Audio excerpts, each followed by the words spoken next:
നമസ്കാരം.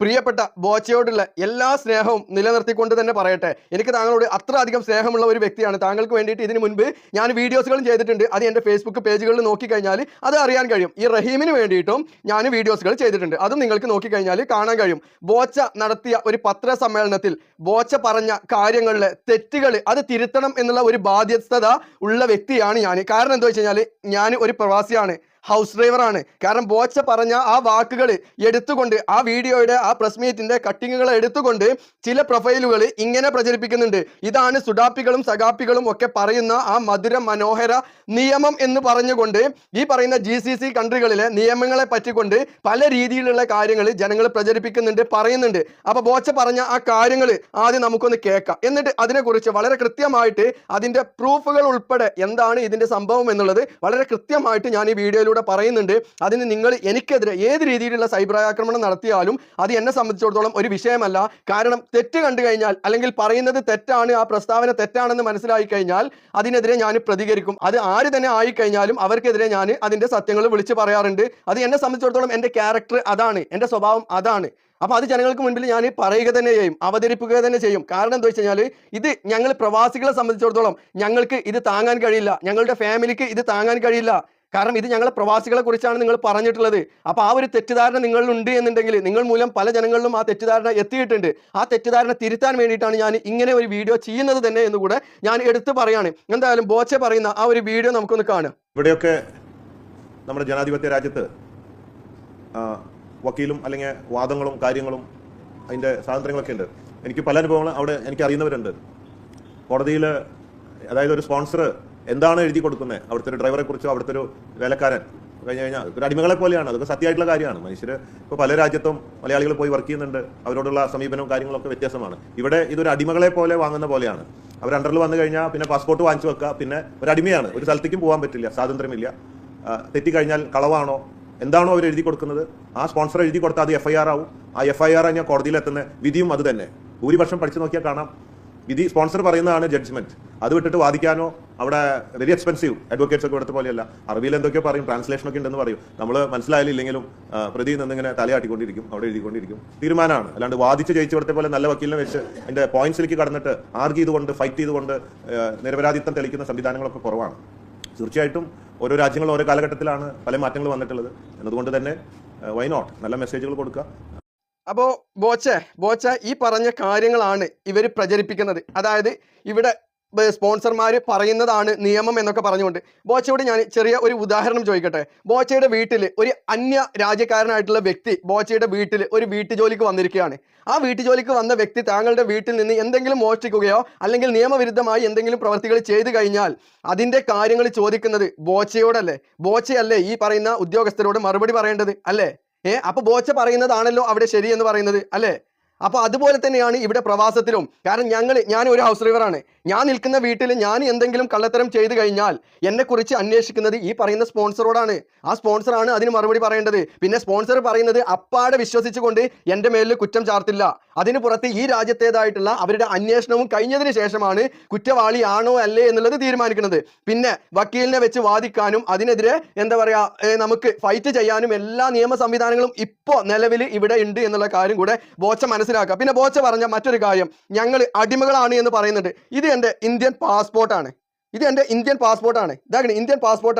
ഇന്ത്യൻ പാസ്പോർട്ടിൽ ഇനി ഞാൻ കാണിച്ചു തരാം. എൻ്റെ ഇന്ത്യൻ പാസ്പോർട്ട് വളരെ കൃത്യമായിട്ട് ഞാനത് കാണിച്ചു തരാം. ഇന്ത്യൻ പാസ്പോർട്ടാണിത്. വളരെ കൃത്യമായിട്ട് നിങ്ങൾക്ക് കാണാൻ കഴിയും. എൻ്റെ ഇന്ത്യൻ പാസ്പോർട്ടാണ് ഈ പറയുന്നത്. ഇത് എൻ്റെ പാസ്പോർട്ടാണ് ബോച്ചെ. എൻ്റെ പാസ്പോർട്ട് എൻ്റെ കയ്യിലാണ്. നിങ്ങൾ ഈ പറയുന്നത് പോലെ സ്പോൺസറുടെ കയ്യിലല്ല ഈ സാധനം. ഓക്കെ, ഇതിന്റെ കുറച്ച് കാര്യങ്ങൾ നിങ്ങൾക്ക് പറഞ്ഞ് മനസ്സിലാക്കി തരാൻ വേണ്ടിയിട്ടാണ്. മുൻകാലങ്ങളിലൊക്കെ ഉണ്ടായിരിക്കാം, ഓക്കെ, നമ്മൾ സമ്മതിക്കുന്നത്. പക്ഷേ ഇപ്പോൾ നിയമങ്ങളെല്ലാം മാറി വന്നിട്ടുണ്ട്. ഈ സാധനം എൻ്റെ സ്പോൺസർ എൻ്റെ കയ്യിൽ നിന്നും വാങ്ങി വെച്ച് കഴിഞ്ഞാൽ അത് ഞാൻ നിയമപരമായിട്ട് ഇവിടെ അത് കംപ്ലൈന്റ് ചെയ്ത് കഴിഞ്ഞാൽ 50,000 റിയാൽ എൻ്റെ സ്പോൺസർ ഇവിടെ ഫൈൻ അടക്കണം. കാരണം അത് ഇവിടുത്തെ നിയമവിരുദ്ധമാണ്. ആ സ്പോൺസർക്കെതിരെ കേസെടുക്കും. ആ സ്പോൺസർ ഈ 50,000 റിയാൽ ഇവിടെ ഗവൺമെന്റിന് കെട്ടിവെക്കണം. കാരണം ഈ പാസ്പോർട്ട് അവർക്ക് മേടിച്ച് വെക്കാൻ അവകാശമില്ല. ഇത് എൻ്റെ മാത്രം കയ്യിലല്ല കേട്ടോ, ഞാൻ അറിയുന്ന എല്ലാ ആളുകളുടെ കയ്യിലും നിലവിൽ പാസ്പോർട്ട് അവരുടെ എല്ലാം കൈകളിലുണ്ട്. പാസ്പോർട്ട് ഈ പറയുന്ന സ്പോൺസറുടെ കയ്യിലല്ല. പിന്നെ ഞങ്ങൾ ആരും ഇവിടെ അടിമകളല്ല ബോച്ചെ. ഞങ്ങൾക്കൊക്കെ നല്ല ഫ്രീഡം തരുന്നുണ്ട്. ഞങ്ങളെല്ലാം ജോലി ചെയ്യാൻ വേണ്ടിയിട്ട് വന്ന ആളുകളാണ്. അതുപോലെ തന്നെ ബോച്ചയോട് പറയാനുള്ളത്, ഇത് അവരുടെ വാഹനത്തിന്റെ കീ ആണ്. ഏകദേശം 70 ലക്ഷം രൂപയോളം ഈ ഒരു വാഹനത്തിന് വരുന്നുണ്ട്. അപ്പൊ എൻ്റെ കയ്യിൽ പാസ്പോർട്ട് ഉണ്ട്, അവരുടെ വാഹനമുണ്ട്. ഇനി അടുത്തതായിട്ട് ബോച്ചയ്ക്ക് കാണിച്ചു തരാനുള്ളത് ഇത് എൻ്റെ സ്പോൺസറുടെ ATM കാർഡാണ്. ATM കാർഡാണ്. ഇത് എൻ്റെ സ്പോൺസറുടെ ATM കാർഡാണ്. ഈ സാധനം എൻ്റെ കയ്യിലാണ്. ഇതിൽ നിന്ന് ക്യാഷ് എത്ര വേണമെങ്കിലും എനിക്ക് ഉപയോഗിക്കാം, എനിക്ക് ചിലവാക്കാം. ഇന്നേ വരെ ഞാനിവിടെ വന്ന് ജോലി ചെയ്ത് തുടങ്ങിയിട്ട് 4 വർഷമായി. ഇന്നേ വരെ ഇതിൽ നിന്ന് എത്ര ചിലവാക്കി, എന്തിന് ചിലവാക്കി എന്നുള്ള ഒരു കണക്ക് എന്നോട് ചോദിച്ചിട്ടില്ല. കാരണം ഞാനൊരു അടിമയാണ് എന്നുണ്ടെങ്കിൽ ഈ കണക്കൊക്കെ ഞാൻ കൊടുക്കേണ്ടതല്ലേ, എന്നോട് ചോദിക്കേണ്ടതല്ലേ. ഒരു ബില്ല് പോലും എന്നോട് ചോദിക്കാറില്ല. കാരണം അത് എന്നിലുള്ള വിശ്വാസം. പക്ഷെ ചില ആളുകൾ നിങ്ങൾ പറഞ്ഞതുപോലെ 100-ൽ എന്താ പറയുക, ഒരു 2-3% ആളുകൾ പാസ്പോർട്ട് മേടിച്ച് വെക്കുന്നുണ്ടാവും. അതിനി ഞാൻ ചെറിയ ഒരു എക്സാമ്പിൾ പറഞ്ഞുതരാം ബോച്ചയ്ക്ക്. ബോച്ച സ്വർണം പണയം വെക്കാൻ വരുന്ന ആളുകളുടെ കയ്യിൽ നിന്ന് സ്വർണം വാങ്ങിക്കാതെ ക്യാഷ് കൊടുക്കൂലല്ലോ. ഈ പറയുന്ന 70-80 ലക്ഷം രൂപ വരുന്ന ഈ ഒരു വാഹനം മറ്റാർക്കെങ്കിലും എനിക്ക് പണയം വെച്ചുകൊണ്ട് 40-50 ലക്ഷം രൂപക്ക് പണയം വെച്ചുകൊണ്ട് എൻ്റെ ഈ പാസ്പോർട്ട് ഉപയോഗിച്ചുകൊണ്ട് ഈ നിമിഷം എനിക്ക് ഇവിടുന്ന് നാട്ടിൽ കയറി പോരാൻ കഴിയും. ഖത്തറിലെ നിയമം വെച്ചുകൊണ്ട് സ്പോൺസറുടെ അനുമതിയോ അല്ലെങ്കിൽ സ്പോൺസറുടെ ഒപ്പോ കാര്യങ്ങളോ ഒന്നും ആവശ്യമില്ല. എനിക്ക് ഇവിടുന്ന് നാട്ടിൽ കയറി പോരാൻ എൻ്റെ ഈ പാസ്പോർട്ട് മതി. ഒരു ടിക്കറ്റ് എടുത്തു കഴിഞ്ഞാൽ എനിക്ക് ഇവിടുന്ന് കയറി പോരാൻ കഴിയും. അങ്ങനെ പറ്റിച്ച് കടന്നു കളയുന്ന ഒരുപാട് ഇന്ത്യക്കാർ അല്ലെങ്കിൽ ഒരുപാട് കേരളത്തിൽ നിന്ന് പല ആളുകളും അങ്ങനെ പറ്റിച്ച് കടന്നിട്ടുണ്ട്. എന്നിട്ടും ഇവർക്ക് ആർക്കും ഈ പറയുന്ന ഇന്ത്യക്കാരോടോ അല്ലെങ്കിൽ കേരളക്കാരോട് പ്രത്യേകിച്ച് ഇവർക്കൊരു സ്നേഹം കൂടുതലാണ് എന്നല്ലാതെ ഈ പറയുന്ന കേരളക്കാരോട് ഇവർക്ക് ആർക്കും ഒരു വെറുപ്പോ വിദ്വേഷമോ ഒന്നും തന്നെ ഇല്ല. ചിന്തിച്ച് നോക്കണം. അപ്പൊ നിങ്ങൾ ഈ അടിമകളാണ് എന്ന് പറയുമ്പോൾ ഞങ്ങളുടെ എല്ലാം ഫാമിലിയിൽപ്പെട്ട ആളുകൾക്ക്, ഞങ്ങളുടെ ഭാര്യമാർക്ക്, ഉപ്പമാർക്ക്, ഉമ്മമാർക്ക്, സഹോദരന്മാർക്ക് എത്രത്തോളം ഇത് വേദനിക്കുന്നുണ്ടാവും. ഞങ്ങളാരും അടിമകളല്ല ബോച്ചെ. അതൊക്കെ ഉണ്ടായിരുന്ന ഒരു കാലമുണ്ട് പണ്ട് കാലത്ത്. പക്ഷെ ഇപ്പോഴത്തെ കാലത്ത് ഇവിടെ ആരും അടിമകളായിട്ട് അടിമപ്പണി ചെയ്യുന്നില്ല. എല്ലാവർക്കും എല്ലാ സ്വാതന്ത്ര്യവും ഇവിടെ നൽകുന്നുണ്ട്, കിട്ടുന്നുണ്ട് എന്ന് തന്നെയാണ് പറയാനുള്ളത്. കാരണം അതിനും ഇവിടെ മനുഷ്യാവകാശ കമ്മീഷനും അതുപോലെയുള്ള ആളുകളും എല്ലാം ഇവിടെയും ഉണ്ട്, ഈ രാജ്യത്തുമുണ്ട്. പിന്നെ ബോച്ച പറയുന്നത് വക്കീലന്മാരെ വെച്ച് വാദിച്ച് കുറ്റം ചെയ്തു കഴിഞ്ഞാൽ ബോച്ചയെ ആരായാലും ശിക്ഷിക്കപ്പെടണം. നമ്മളുടെ നാടുകളിൽ വക്കീലന്മാരെ വെച്ചുകൊണ്ട് കുറ്റം ചെയ്ത ആളുകളെ പോലും നിരപരാധികളായിട്ട് കൊണ്ടുവരുന്നുണ്ട്. പക്ഷെ ഇവിടെ അത് നടക്കില്ല. കാരണം എന്താണ്? ഇവിടുത്തെ നിയമം സ്ട്രോങ് ആണ്. ഇനി നമ്മളുടെ നാട്ടിലത്തെ കുറ്റകൃത്യങ്ങളും ഇവിടുത്തെ കുറ്റകൃത്യങ്ങളും നമ്മൾ താരതമ്യം ചെയ്ത് നോക്കുകയാണെന്നുണ്ടെങ്കിൽ നമ്മളുടെ നാടുകളിൽ കുറ്റകൃത്യങ്ങൾ കൂടുതലായിരിക്കും, ഇവിടെ കുറ്റകൃത്യങ്ങൾ കുറവായിരിക്കും. നമ്മളുടെ നാടുകളിൽ ആരുമില്ലാത്ത അർദ്ധരാത്രിയിൽ ആരുമില്ലാത്ത ഒരു സ്ഥലത്ത് കൂടെ ഒരു സ്ത്രീക്ക് സധൈര്യം നടന്നു പോകാൻ കഴിയില്ല. കാരണം അവിടെ ഭയമാണ്. കാരണം ആ പെണ്ണിനെ അവിടെ ആരെങ്കിലും പിടിച്ചുകൊണ്ട് എന്തെങ്കിലും ചെയ്യുമെന്നുള്ള ഭയം. എന്നാൽ ഇവിടെ ഏത് നട്ടപ്പാതിരാക്കും ഒരു സ്ത്രീക്ക് ഇറങ്ങി നടക്കാൻ കഴിയും. ഒരാൾ അവളെ കമന്റ് അടിക്കാൻ വരില്ല, ഒരാൾ അവൾക്ക് നേരെ ചോദ്യം ചെയ്യാൻ വരില്ല, ഒരാൾ അവളെ റേപ്പ് ചെയ്യാൻ വരില്ല. കാരണം ഇവിടുത്തെ നിയമം, അതിലുള്ള ഭയമാണ് ജനങ്ങൾക്ക്. കാരണം അത്രത്തോളം സ്ട്രോങ് ആണ് നിയമം. കുറ്റവാളികൾ ഒരിക്കലും രക്ഷപ്പെടാൻ കഴിയാത്ത രീതിയിലുള്ള നിയമങ്ങളാണ് ഇവിടെ GCC നടക്കുന്നത്. അത് നമ്മൾ തെറ്റ് ചെയ്തിട്ടില്ല എന്നുണ്ടെങ്കിൽ അത് നമുക്ക് തെളിയിക്കാനുള്ള അവകാശമുണ്ട്. പിന്നെ ബോച്ച പറയുന്നതിൽ കൂടെ ഞാൻ മറ്റൊരു കാര്യം കൂടെ ഇതിൽ ഉൾപ്പെടുത്താനുള്ളത് നമ്മളുടെ ഇന്ത്യൻ എംബസിയുടെ കാര്യം.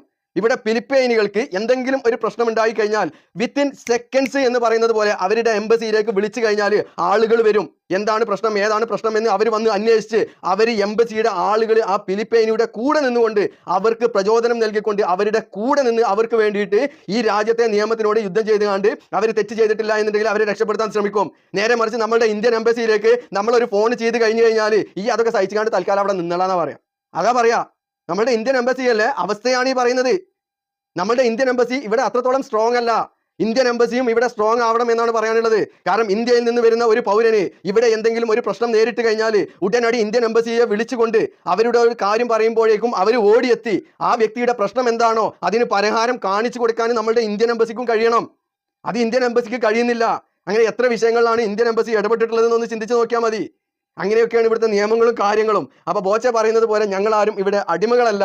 ഇതെല്ലാം മേടിച്ചു വെക്കുന്ന ആളുകൾ ഈ പറയുന്ന പുതിയ ഡ്രൈവർമാർ വരുമ്പോൾ അല്ലെങ്കിൽ പുതിയ ജോലിക്കാർ വരുമ്പോൾ ഒരു പക്ഷേ അവർ വാങ്ങിച്ചു വെച്ചേക്കാം. കാരണം ഈ പറയുന്ന ലക്ഷങ്ങളുടെ മുതൽ അവരുടെ കയ്യിലേക്ക് കൊടുക്കുമ്പോൾ അവർക്ക് രായ്ക്ക് രാമായണം ഇവിടുന്ന് തിരിച്ച് നാട്ടിലേക്ക് ഒരു ടിക്കറ്റ് എടുത്തുകൊണ്ട് കയറി പോകാൻ കഴിയും.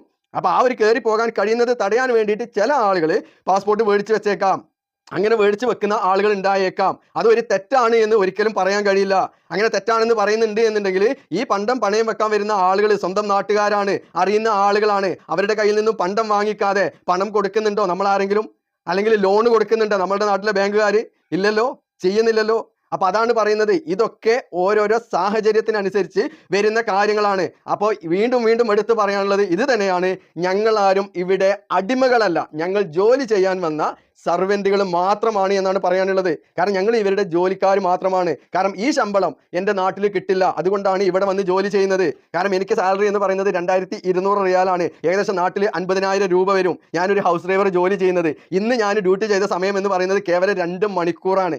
കേവലം 2 മണിക്കൂറാണ് ഞാൻ വാഹനം ഓടിച്ചിട്ടുള്ളൂ. ബാക്കിയുള്ള എല്ലാ സമയവും ഞാനിവിടെ റൂമിലിരിക്കുകയാണ്.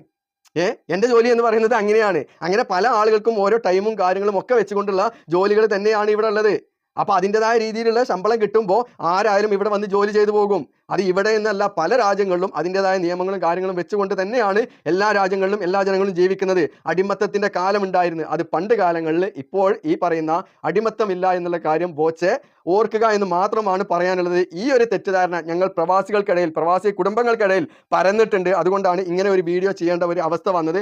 അപ്പോൾ ബോച്ചെ പറഞ്ഞതിലെ തെറ്റ് എന്താണെന്നുള്ളത് ബോച്ചയ്ക്ക് മനസ്സിലായിട്ടുണ്ടാകും എന്ന് വിചാരിക്കുന്നത്. അത്ര മാത്രമേ പറയാനുള്ളൂ. അപ്പോൾ വീണ്ടും എടുത്ത് പറയുന്നു, ഞങ്ങളാരും അടിമകളല്ല. ഞങ്ങൾ ജോലി ചെയ്യാൻ വന്ന ഇവിടുത്തെ ജോലിക്കാരും മാത്രമാണ്. ഞങ്ങൾക്ക് പറ്റാത്ത ജോലി പറഞ്ഞാൽ അത് പറ്റില്ല എന്ന് തന്നെ പറയാൻ ഞങ്ങളെ കൊണ്ട് കഴിയുന്നുണ്ട്. അത് ഇവിടെ ചെയ്യുന്നുമില്ല. പറ്റാത്ത ജോലി ചെയ്യാൻ വേണ്ടിയിട്ട് ഇവരാരും നിർബന്ധിക്കുന്നില്ല. നമുക്ക് കഴിയുന്ന ജോലി നമുക്ക് ചെയ്യാം. അതിനുള്ള പ്രോഫിറ്റ് ഉണ്ടോ ചെയ്യാം.